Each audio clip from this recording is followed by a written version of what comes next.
Good evening and welcome to the Gold Goats and Guns Hour here on YouTube and Periscope. My name is Tom Luongo. It is Friday, October 27th, 2018. You all had a great week. Got a lot to talk about. Tonight I want to talk about the Boomer Bomber. Because, well, the Boomer Bomber. All right. I want to talk about that and a variety of other things. But let's talk about, really I want to talk about this in the context of the end of civility and U.S. politics, because I think that we have quickly reaching the end of that. It is pretty obvious that now that we're within the 2-week period before the midterms, that every stop will be pulled out. Every potential derailment of Donald Trump's wing of the Republican Party gaining a legislative majority will be used. And now we have this guy straight from Central Casting, guys, seriously, supposedly mailing non-working bombs to all of these targets, these high-profile targets. Insane. I mean, who believes this stuff? I don't.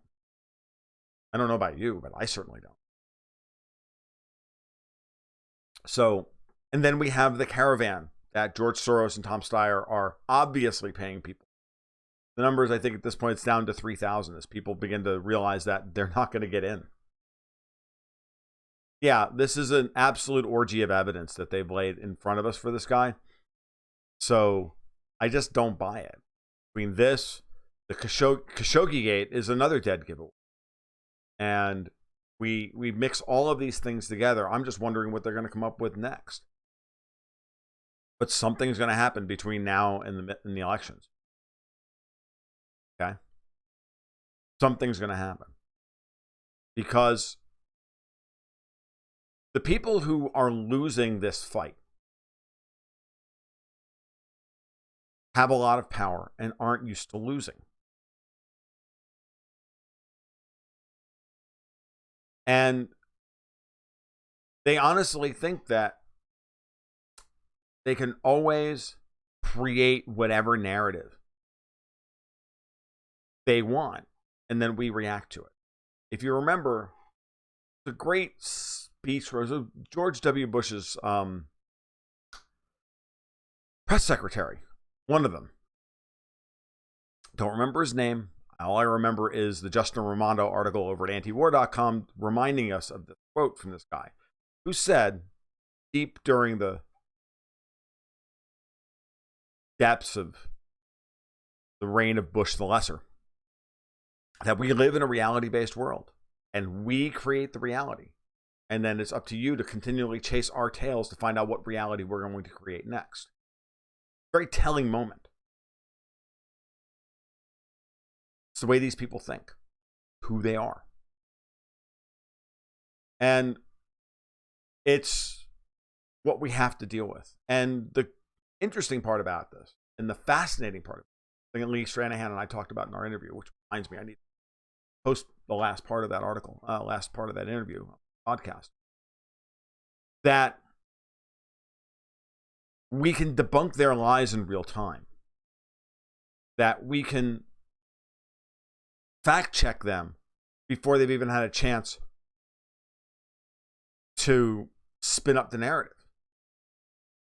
And it's amazing how quickly we found this guy. So quickly he got everything mailed out, and all this stuff happened as an orgy of stuff happening all within a 48-hour period. The bombs started to show up on Tuesday, and by Friday he's been caught with a big van covered in Trump stickers. Oh, really, we believe this? Straight out of Central Casting. Now, this guy's a crank. Talking to a friend of mine. Crank, Seminole. Could be real. He could have also just been someone willing to be paid to do whatever it was they wanted him to do. But don't believe for a second that actually actually real.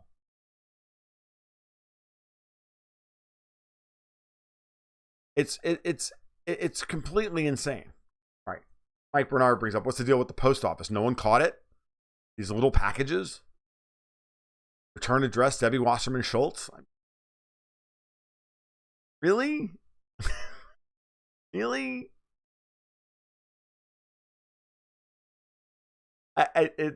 We have lost our marbles. We have gone plaid, as it were. And our former masters, or somewhat still in charge masters, have made it abundantly clear to us that no option is off the table. Every option is on the table. They never take any option off the table. You ever listen to these people talking foreign policy terms? Like, well, are you going to nuke Iran? Well, we're not taking any options off the table. Right? Well, it's the same thing here. We're not taking any options off. The beatings will continue until morale improves. I almost want to queue up the 1 minute video from V for Vendetta and just play it for you, just to remind you of what's actually happening. Actually, I might do that. I can't do it. I don't have the bandwidth. The great speech by John Hurt telling the media guy, Mr. Dascom, we have to remind them just how much they need us. And then this, an orgy of horrific stuff. And, at one point, the old man just watching the television said that I think it's the father of the little girl that gets killed later wearing the V mask. He goes, bollocks. We believe this shit anymore. No one believes it. The only people who truly are affected by this are the people who want to believe in it. And those people are already going to vote Democrat anyway, so I don't know what they think they're doing with it.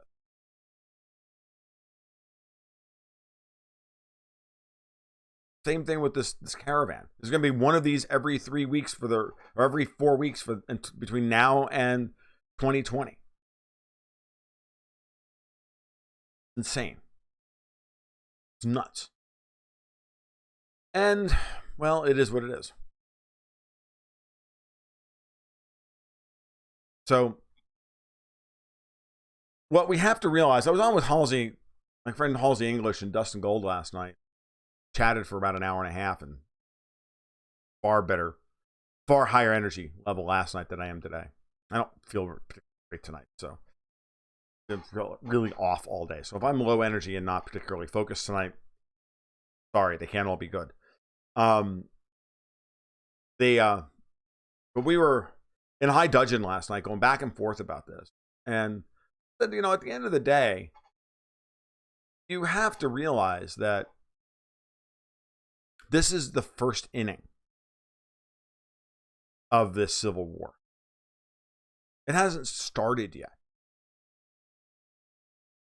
Okay? It hasn't even really begun. This is the warm-up. Okay?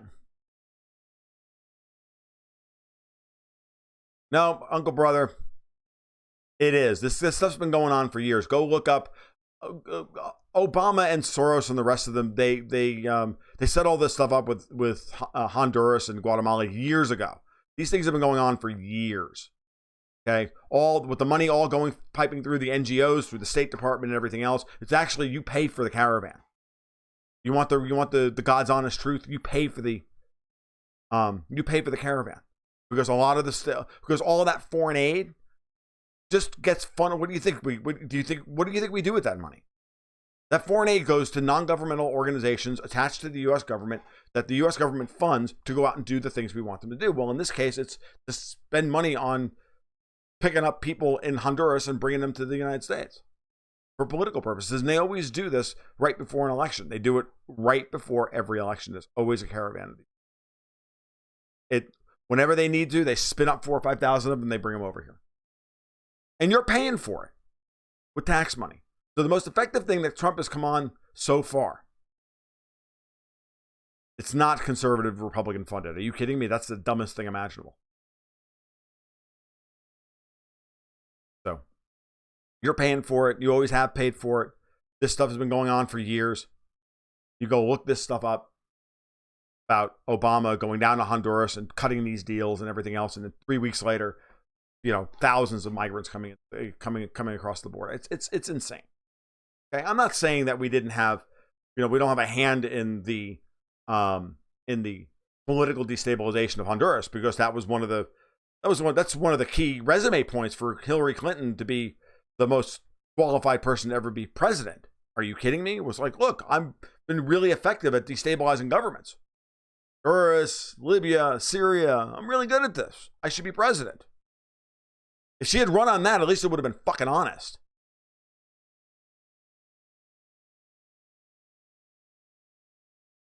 So, but we were talking about this last night, and just to remind everybody, this is the first inning. It only gets worse from here. If they lose these midterms and Trump winds up with a real legislative majority in the House and Senate, which I think is more and more likely every day, even the I'm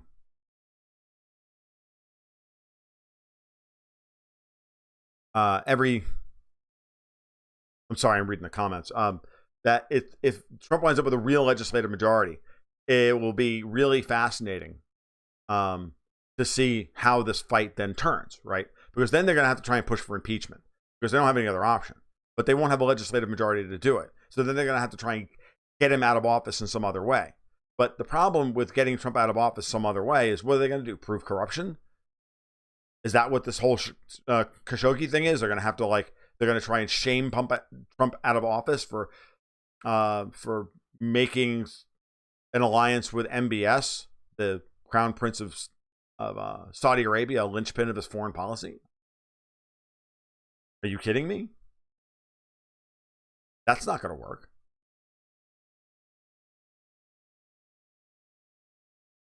Eye-catching headline: militia groups and far-right activists say they have to stop migrant caravan. Yeah, and the AP ran that.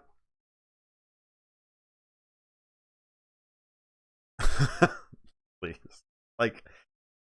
How much did they pay for that headline? I mean, yeah, you can go find, most of those militia guys and far-right activists are actually FBI and CIA planned.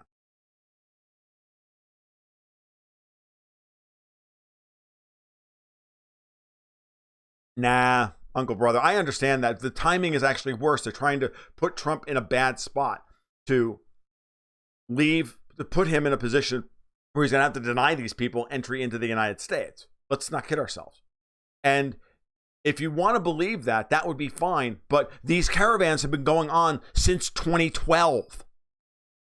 So, not buying it. Okay? The timing is good for Soros and company to be trying to put Trump in a bad position on immigration in order to divest him of his base by making his base angry that he's not doing enough to stop the caravan and defend the borders. That's the real narrative. Okay? That's the real narrative. These caravans have been going on for 6 years. They're nothing new.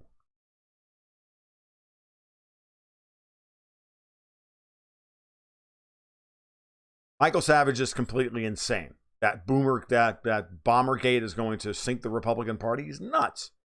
No one even believes that that this guy is real. None of these devices were real. None of them could actually detonate. They didn't have detonators. I mean, they're not even any good at this anymore. They're not even trying, for Christ's sake. Either this guy is the biggest LARPer of all time, or he's straight from central casting to create a friggin' media narrative.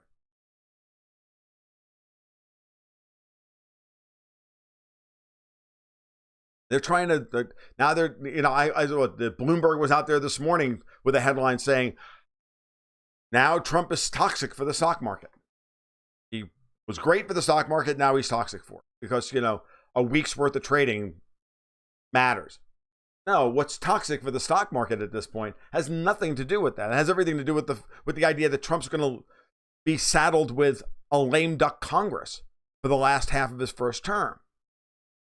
They're worried to hell and gone that the Democrats are going to win a legislative majority.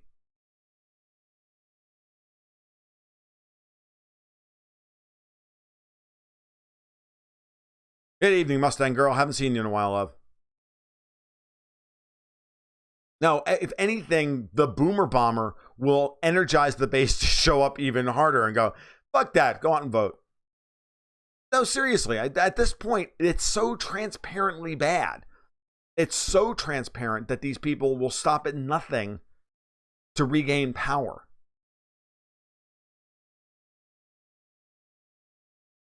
That it's only going to motivate people even more. The numbers are pretty stark. It's pretty obvious that Trump's got a solid 15 to maybe 20% of the black vote. If those people don't show up to vote Democrat,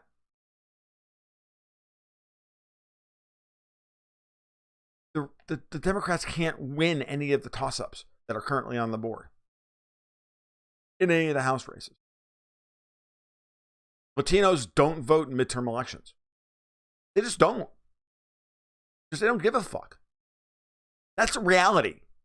And no one's ever been able to get them to come out for a midterm election in any sincere numbers. And if anybody of a Latino bent is going to come out for this year's elections, it's going to be it's going to be for Trump.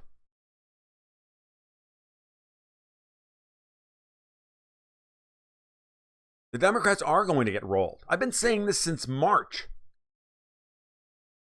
Literally, I've been saying since March, the Republicans are going to win a legislative majority so thorough in this election, in these midterms, because everything is just trending in that direction. That there's no way that the Democratic Party will survive this. There will be an internal civil war among the Democrats that will destroy the party.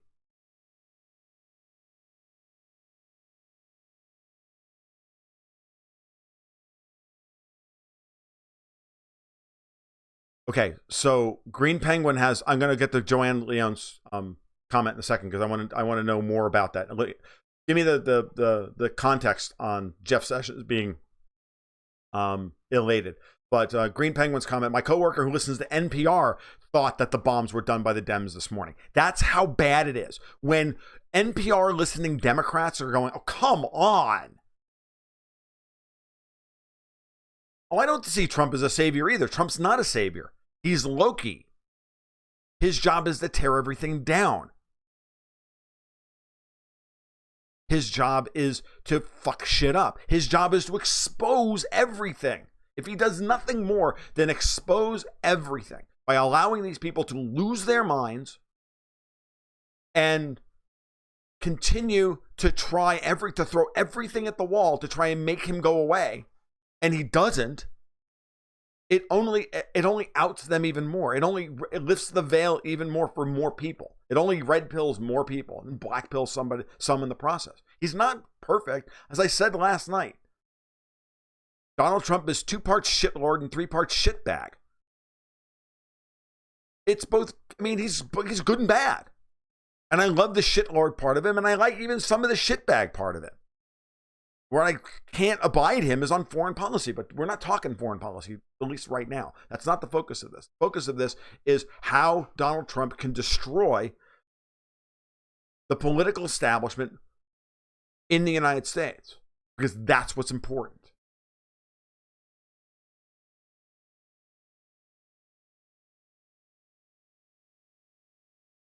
Oh, I'm not saying that Trump isn't using this to a disadvantage, Uncle Brother. Don't get me wrong, but he didn't create this.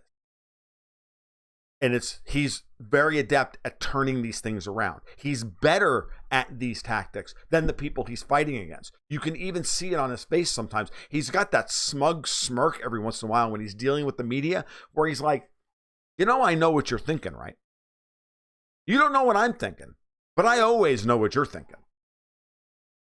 That's him telling Soros and Clinton and the rest of them, look, I fucking know your playbooks. You only have one. You got one playbook. That's it.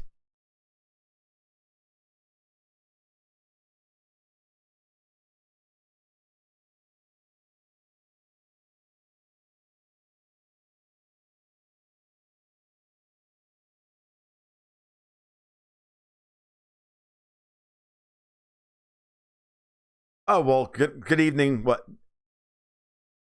Janet and Lee? Awesome. Welcome to Gold Goats and Guns. Good evening, Wingman.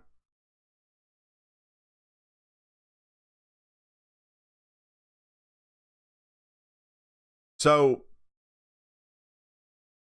what we have to start watching from here forward is when the midterms is, I mean, look, minus the voter fraud quotient, because it could be very significant. Okay. But truthfully, the Democrats, okay, I was talking to a friend of mine this afternoon. Let's really talk about this. About the possibility that there's 40 seats out there that the Democrats have targeted, have spent all their money on, and know that they can do a get out the vote campaign on those 40 seats, and they're going to win every one of them. That's the odds at this point of the Democrats taking control of the House. They have to target 40 seats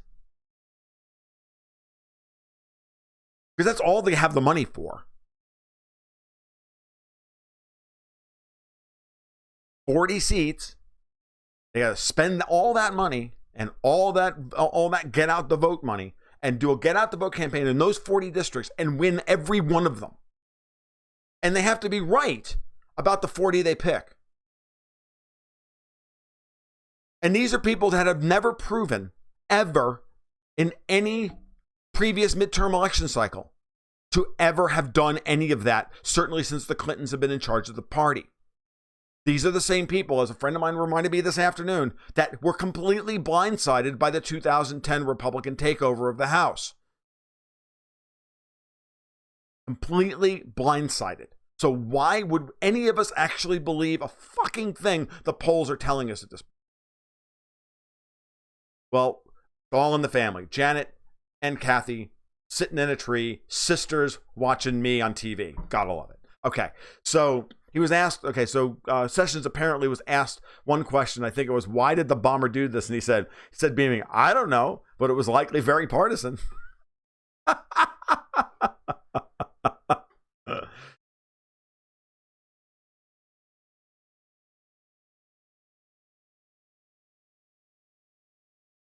they could have blown up. Okay, whatever. So how I pulled that one out of my ass, to be honest with you, Kathy. All right.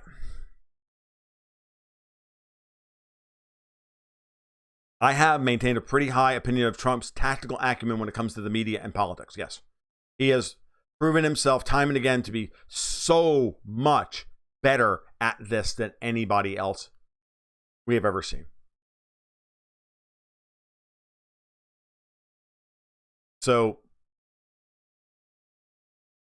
he's really good at it. But as a lot of people I've been talking with, a lot of subscribers we've been talking privately about this on our on the private Slack channel that my patrons and I maintain, that Trump's handling of this caravan has to go right. And we were talking about it last night with Halsey and Dustin, saying the same things, that ultimately Trump is going to prep an executive. It looks like he's now going to prep an executive order built around the same one as the travel ban in order to try and stop these people from coming into the country.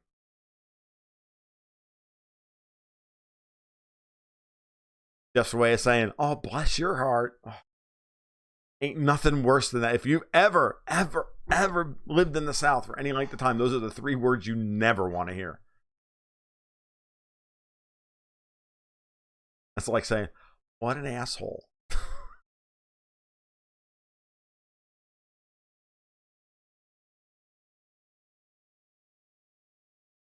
Poker Pro, Trump has been pretty good about, in domestic policy terms, Trump has been pretty good at playing like suited connectors, for Christ's sake. If you're using the poker analogy, or unsuited connectors, for Christ's sake, and making that shit work. So on the foreign policy stage, though, he keeps trying to play them, and he keeps getting his ass handed to him because Putin keeps showing him his kings. I got kings. But I got kings. But I got queens. So.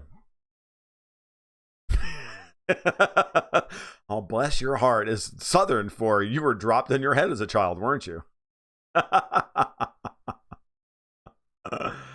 Oh my God. All right.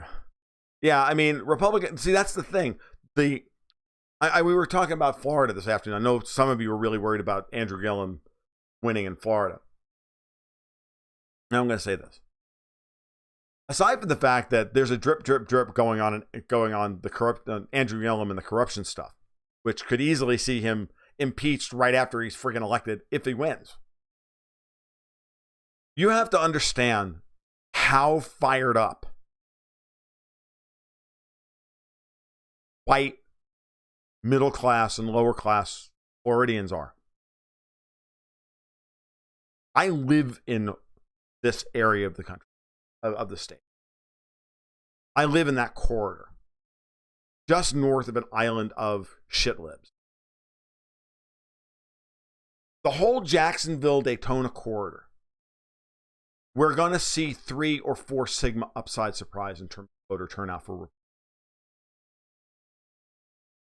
It's going to carry west all the way out the Panhandle, down to north of Gainesville and into Ocala, and it's going to ignore Gainesville, because Gainesville again, island of shitlibs in a sea of rednecks.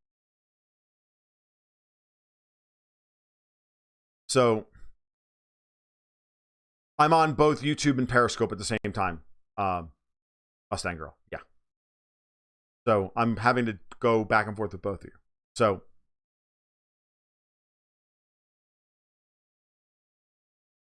understand that like everything north of the Ocala National Forest, or basically where the freaking continent ends, and then everything south of the Ocala National Forest is basically runoff. Right, it's the whole southern half of the state. Everything north of that you're gonna see Republican turnout in the rural areas of the state off the charts. Off the charts. It's gonna look like 2016 levels of turnout. Okay.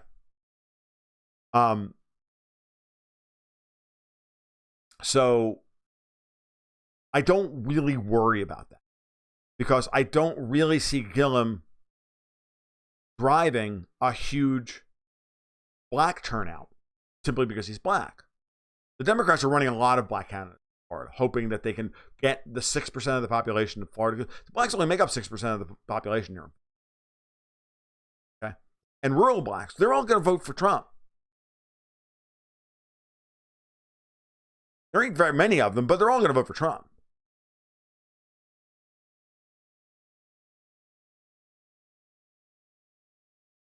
They can use bless your heart for just about everything negative down here. So pick your poison. It all depends on context.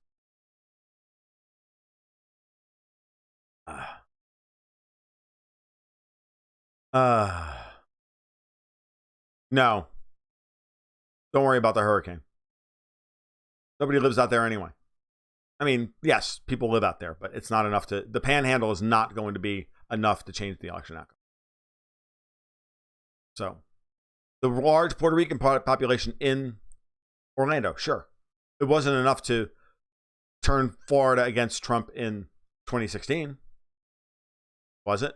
Everybody was making that argument back in 2016 that it could be that Florida could flip because of all the Puerto Ricans and having moved into the Orlando area. Didn't do any good. I called Florida that Trump would win by 7. He wound up winning it by 5, and there was at least 2 points worth of voter fraud in Broward and Miami-Dade.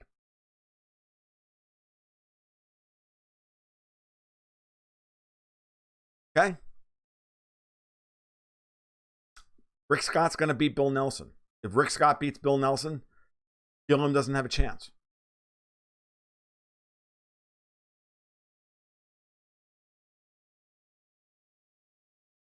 Gillum wants to take our guns? Do they have any idea what they're playing with here in Florida? Do they really think that shit plays anywhere outside of Broward County? I mean, seriously?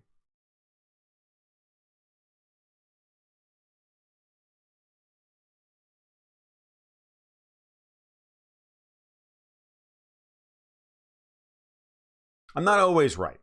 I'm right about 75% of the time.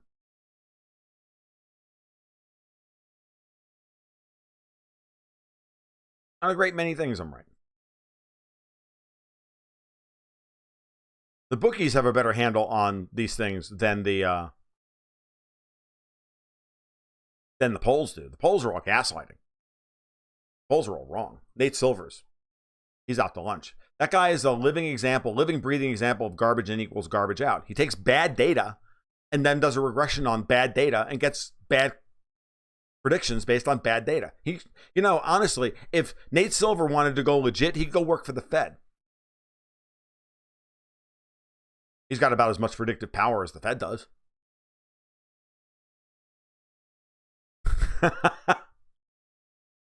I have no idea. I haven't been following Arizona at all. I haven't been following Arizona at all. Nate Silver's job is to gaslight the Republic, gaslight the public. That's his job. Okay? It is his job. He's paid very well for that. So he could, stand to brush his hair every once in a while.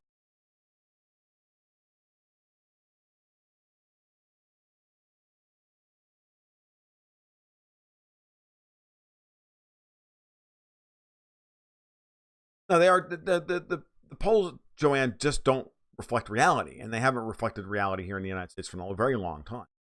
Welcome to Costco. I love you. Dem donors donated close to $1 billion towards the midterms. Where the hell does all this money go? They did? That's not what I saw. Unless it's all going into PACs and NGOs, and then it's just money coming in from people like Steyer and Soros and the other major benefactors. What I'm seeing what the DNC is bringing in, the DNC is bringing in like $7 million a month. I don't know where you're getting $1 billion from.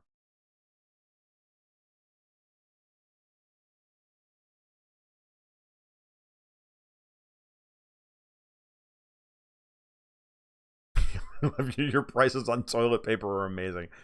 Your bookie is a hedge fund manager on the side. That guy's doubly damned. So, wow. Seventh circle of Dante's Easy Bake for him when he goes. All right. But the important part about the midterm. Oh, by the way, for those of you who were not here for the previous announcements of this, we are going to do a special stream on election night. Normally I do Monday nights at 8, Friday nights at 8:30. We'll do Tuesday night on election night. It'll be 10:30. I'll be on, and we'll be looking at results as they. Michael Bloomberg dumped $4 million into the CA-48 race to knock out Dana Rohrabacher. It's not going to work. I love watching these guys spend all their money. It's fantastic. This is like it. Political spending against the tide of history is like the best example of malinvested capital I've ever seen. But then again, all these guys made money by making money off of making money, and they've all made money as a consequence of the ridiculous, and the amount of power that they have is a consequence of the ridiculous monetary system we have that has ballooned credit to astronomical levels. None of this is real wealth.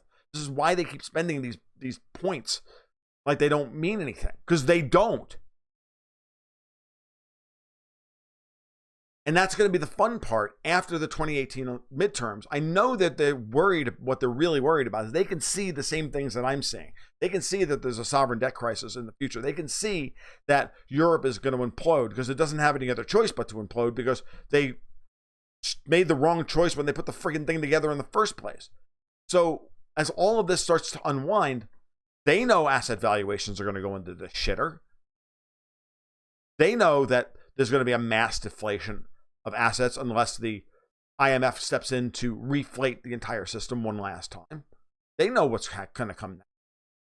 So they're going to spend it all to maintain control of the narrative and maintain control of the levers of power. Problem is that they're outing themselves in the process. And then once we're at that state, once everybody knows that Emperor Palpatine is actually a fucking Sith Lord, at some point, 7 billion people go, you know what? Fuck you. String him up by his toenails. Feed him the dogs. That's enough.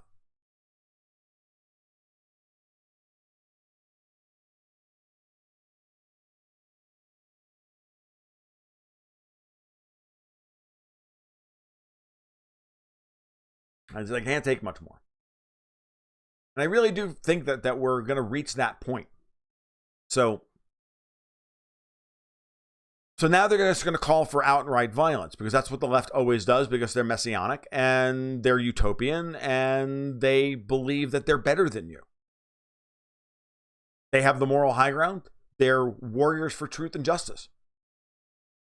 And they're suffused with a messianic spirit to bring enlightenment to the unwashed rednecks, who they fucking hate, because they think they're better than they are. And therefore, everything is justified circumstance. Everything. So the next stage is violence. Democrats would not be talking about violence if they thought they were going to win. They would be talking about repealing Obamacare, raising taxes, doing all this. They're not talking about any of that stuff. They're talking about fight them. We're desperate now. You have to fight them in the streets. We have to fight them on land. We have to fight them on the sea. We have to, they've turned into fucking Churchill. They're defending Britain against the Nazi horde. I guess that's a really good amount. Use that one. Maybe I'll use that. I'm going to use that. So, sorry. Write that.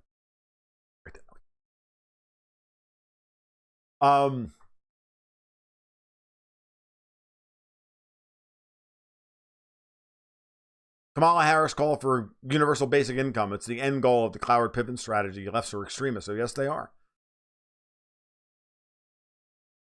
If it's a replay of the French Revolution, that ends with Russia bringing order to Europe. Don't laugh. What do you think Putin's setting up? Setting up all the financial and capital handling infrastructure to be able to do that.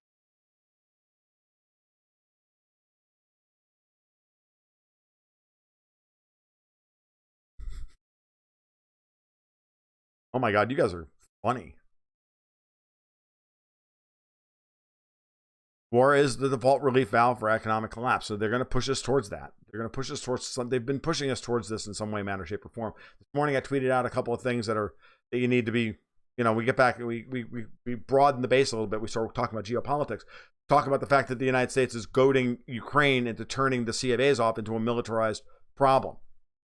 And the Sea of Azov is that area between, if you draw a line from the eastern shore of Crimea over to the Russian mainland, the Sea of Azov is that area, that body of water between there, basically where the Kerch Strait Bridge is now, and the border between Ukraine and Russia. That area is the Sea of Azov, and the United States is pushing the Ukrainian government, the Poroshenko government, into a series of moves in order to militarize that and allow for U.S. warships to enter the Sea of Azov, which the Russians are not going to allow, in order to try and stoke a conflict between the United States and Russia, because the neocons who are in charge and in power and around the world want a war with Russia. With tears in their eyes, they're begging the world for it. They're begging Putin for a war, and he won't give them one. They fucking hate him for it.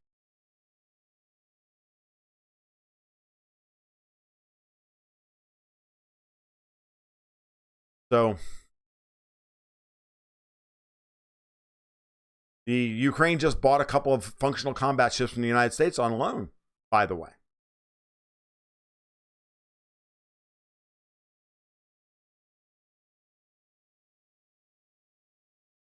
What do I make of Trump inviting Putin to D.C.? Personally, I think Putin should decline the invitation, RB Tools. I think it's interesting. I don't know that that Putin is going to accept it. I think he's going to continue to offer to meet Trump on neutral grounds. We'll see how things go when they meet on the 100th anniversary of Armistice Day on November 11th. We'll see how that goes.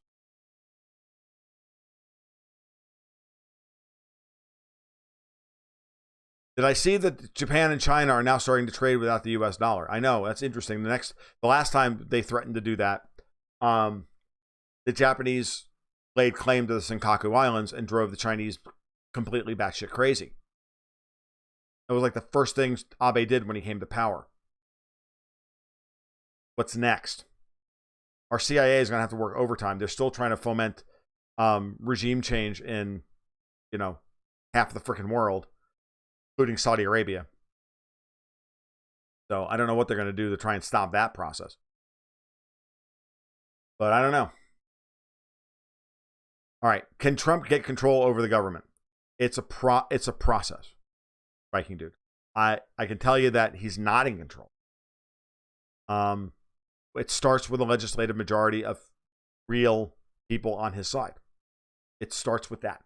It starts with Mitch McConnell. It starts with a rapprochement between him and Mitch McConnell, which is already there since Trump won a major battle over Kavanaugh and proved to Mitch that, oh, by the way, I can win a big political battle. I don't need you. What do I think of China stopping all purchases of U.S. oil and gas? I think that that's an important consideration, considering that China has been increasing its purchasing of American oil and gas because WTI has been trading at a discount to Brent, which is the international standard, right? So WTI, most of the world's oil is priced relative to Brent as a discount or a premium to Brent, right? The current spread between WTI and Brent is $10. Okay, so WTI is trading at around $10 cheaper than Brent is. So the Chinese, rightly so, have been going to the cheaper oil. They've been buying a lot of American oil recently. If they cut that off, then that means that they're going to shift that buying to Iran, will be happy to undercut the Saudis, especially current prices. And go that forth. And the Saudis, at the same time, are having a hard time dealing with what's going on over Khashoggi Gate and have threatened, to stop taking to start taking yuan for their oil. That would be interesting.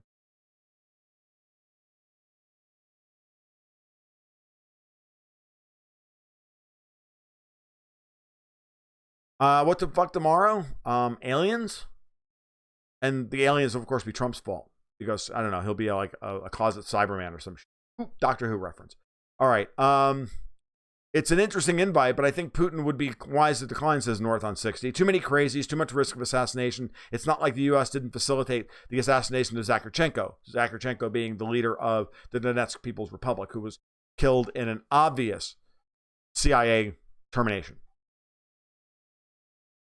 WTI is West Texas Intermediate.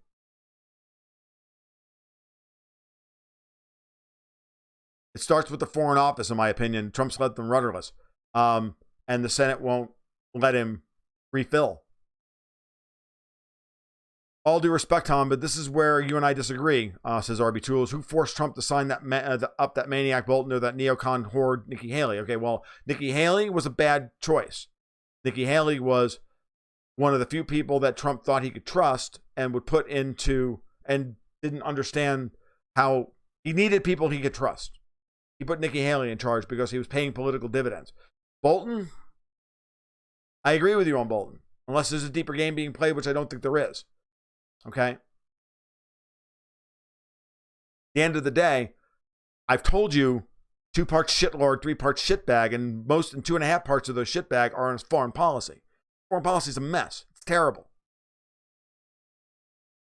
China is still buying oil from Iran and will continue to buy. Iran has figured out a way to get the ships insured. The biggest problem that Iran ran into in 2012 when they were cut out of SWIFT and everything else was getting the tankers insured, because nobody would insure.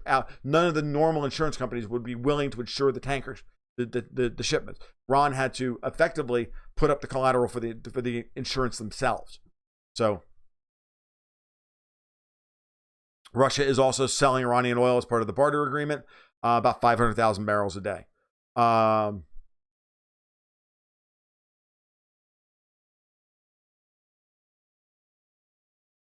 Kudlow was it's interesting. I met Larry Kudlow at a conference when I worked for Newsmax during the election.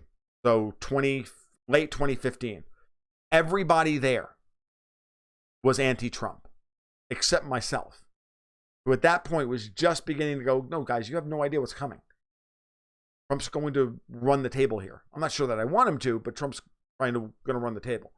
And they were all just reflexively, they didn't like the idea of this guy coming in from the outside because they're all wedded to the same system as mostly working and mostly functional and thinking in those terms. And they didn't think Trump could win, so they were going around the edges of being edgy and saying, well, things like Bush or maybe Ted Cruz.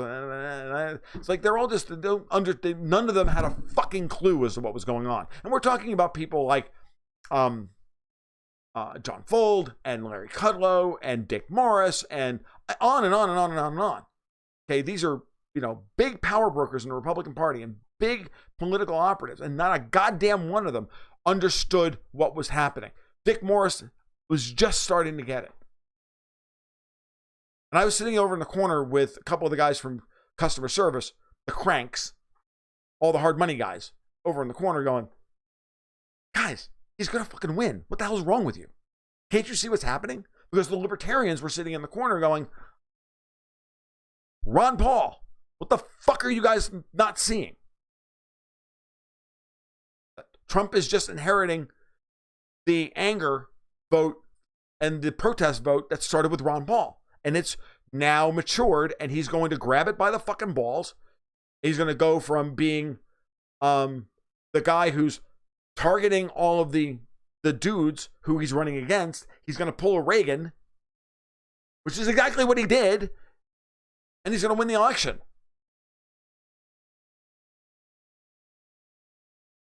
Right. Trump has been dipping ever deeper into the swamp in the hope to keep the media off his heels and to keep Israel satisfied and to keep and all of that, right?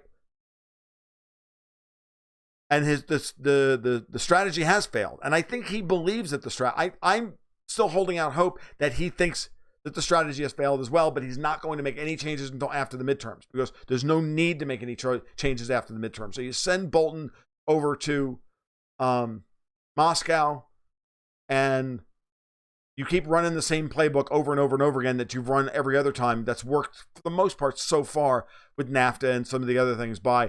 We're pulling out of this treaty, the INF treaty, which is a bad idea, by the way. This is where I disagree with them. This is where Putin and Trump should be sitting down and going, okay, no. We're going to lead making this a wider treaty. But we're not going to abrogate this treaty.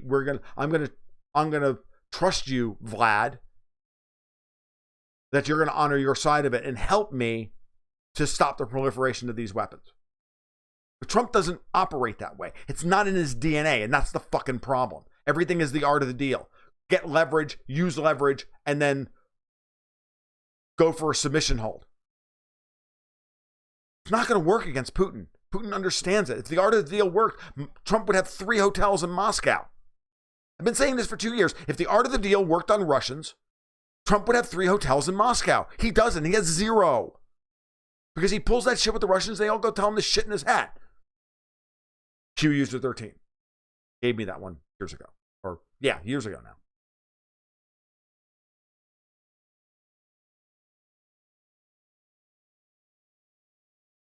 Trump's foreign policy right now is bad. I've said it before and I'll say it again. In some ways, I almost feel like he's outsourced it to Putin to just take care of things and don't let the world go to shit while he deals with the freaking deep state at home. Part of me honestly believes that that's what's going on. Who's he going to appoint to the UN? Again, he's not going to appoint anybody to the UN until after the elections, and he knows what he can get through Congress.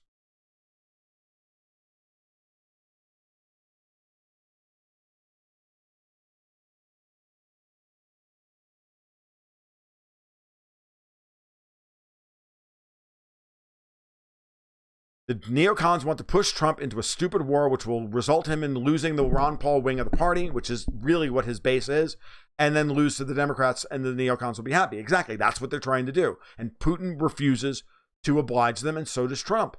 And it's driving them crazy.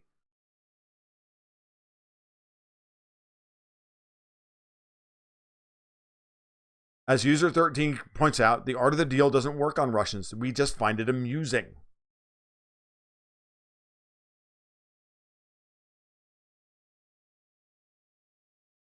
I don't know what they were fighting about. I actually didn't follow that whole thing very closely because every time John Bolton opens his mouth, I just want to puke into my hat.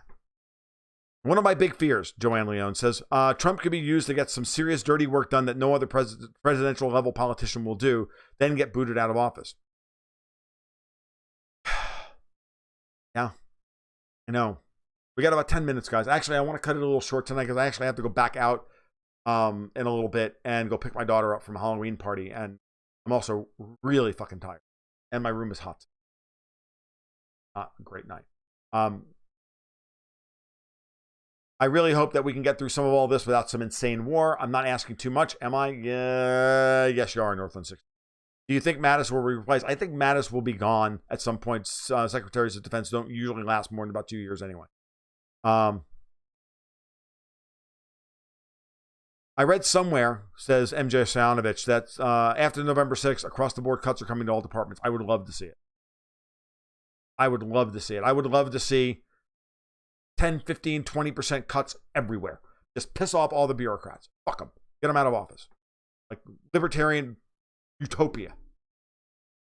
And then appoint somebody decent to the UN. Now, the interesting part about this is this. What if Steyer's money works in California 48 and Dana Rohrabacher's thrown out? Doesn't he make a great UN ambassador in a 180-degree shift in foreign policy?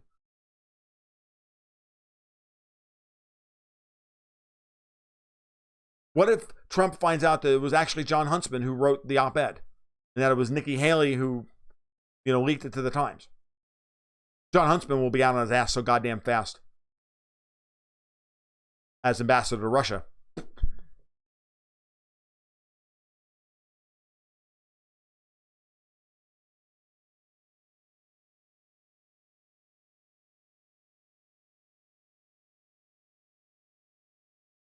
Yeah, the military brass loves having forward deployments in places that they want to go visit. So that would be my choice, right? I know the stream health is getting really ugly for some reason, probably because Camille is tired of me live streaming and now is back on YouTube. So I'm gonna go because it's 53 minutes and I'm a little tired. So, and we're losing output. So if you like what you heard tonight, give a like and subscribe down below. We're within 25 people of hitting 1,000, at which point Google can say, hey, we're not going to let you monetize your channel. That'd be awesome. And click the notification for, click the little notification button so that you can find out when I go live on Mondays at 8 and Fridays at 8:30. This has been the Gold Goats and Guns Hour. You guys take care. You have a great night. You can follow my work over at goldgoatsandguns.com.